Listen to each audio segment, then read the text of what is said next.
7과 40. 성경을 주의 깊게 공부한 사람이라면 누구나 발견하게 되는 가장 기이한 현상 중 하나가 바로 7과 40이 갖는 특별한 관계이다. 그런데 패팅길, 게벨라인, 디한, 스코필드, 라킨, 벌링거, 사우어 등과 같은 사람들은 한결같이 이러한 관계를 놓치고 말았다. 우선 창세기 7장 4절에서 이 두 숫자의 관계를 주목하라. 이 구절에서는 7이란 단어가 먼저 나오고 그 다음에 40이 뒤따르고 있다. 물론 이 한 구절만으로는 어떤 의미도 발견할 수 없다.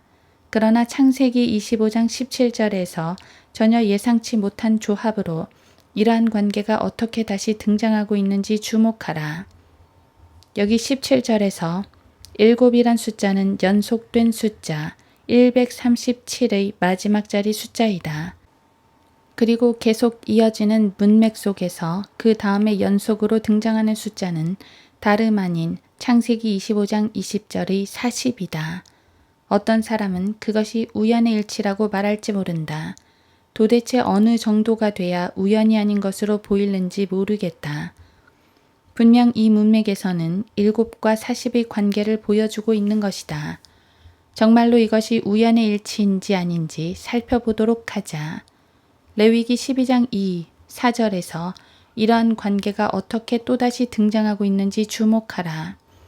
레위기 12장 2절에서는 여인이 사내 아이를 낳은 이후 7일 동안은 불결하다고 말씀하고 나서 4절에서는 33일 동안 피의 정결을 계속해야 한다고 언급한다.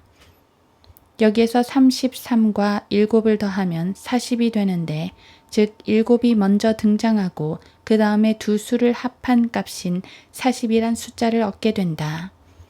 비록 실제로 뒤따라 나오는 숫자는 33이지만 여기에는 사실상 40이 포함되어 있는 것이다. 이것이 단순한 우연일지도 모른다. 그러나 민수기 13장 22절을 살펴보라. 이 구절 안에는 별로 상관없어 보이는 구절이 괄호로 삽입되어 있다. 헤브론은 이집트에 있는 소안보다 7년 앞서 세워졌더라. 그런데 세 구절을 더 지나 25절을 보면 그들이 40일 후에 그 땅의 정탐에서 돌아왔더라. 라고 말씀한다. 또다시 7과 40이 연속으로 등장하고 있는 것이다.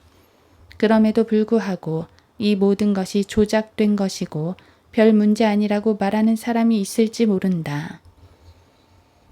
그렇다면 열왕기하 11장 21절로 넘어가서 왕이 치리하기 시작할 때의 나이가 몇 세인지 살펴보라. 여호와스는 치리하기 시작했을 때의 나이가 7세였고 바로 이어지는 12장 1절에 의하면 치리 기간이 40년이었다. 여기에서도 7과 40이 연속해서 등장한다. 7이 나오자마자 곧바로 12장에서 40이 뒤따라 나오는 것이다. 안타깝게도 이런 현상이 나타나는 구절들을 일일이 다 표시해 두지 않아서 다 보여주진 못하지만 이외에도 몇 번이고 이런 관계는 더 나타나고 있다. 물론 다음과 같이 말하는 사람이 있을지 모른다. 하지만 40이 7이 아닌 다른 숫자들을 뒤따라 등장하는 경우들도 있는데요. 이것이 틀린 말은 아니다. 하지만 성경에서 다른 숫자들이 아닌 7과 함께 연속해서 40이 등장하는 경우가 제일 먼저 발견된다. 그것도 성경의 첫 번째 책에서 말이다. 창세기 7장 4절. 그리고 그 첫 구절은 인간에 대한 심판과 연관되는데 이것은 7이 시험의 기간에 앞서 등장하고 있음을 보여준다. 때로는 이와 반대로 7이 시험의 기간을 뒤따라 나오기도 한다.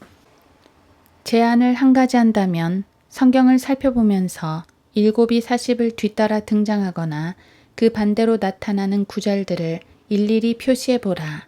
비록 이러한 현상에 관해 어떤 법칙을 전혀 밝혀내지는 못한다 할지라도 종국에 가서 실타래처럼 얽혀있는 문제들이 해결되고 매듭이 풀리면 확신을 가지고 짐작하건대 이것은 시험의 기간을 끝내는 대환란 7년과 예수 그리스도의 재림의 때와 뚜렷한 연관성이 있다는 사실을 알게 될 것이다.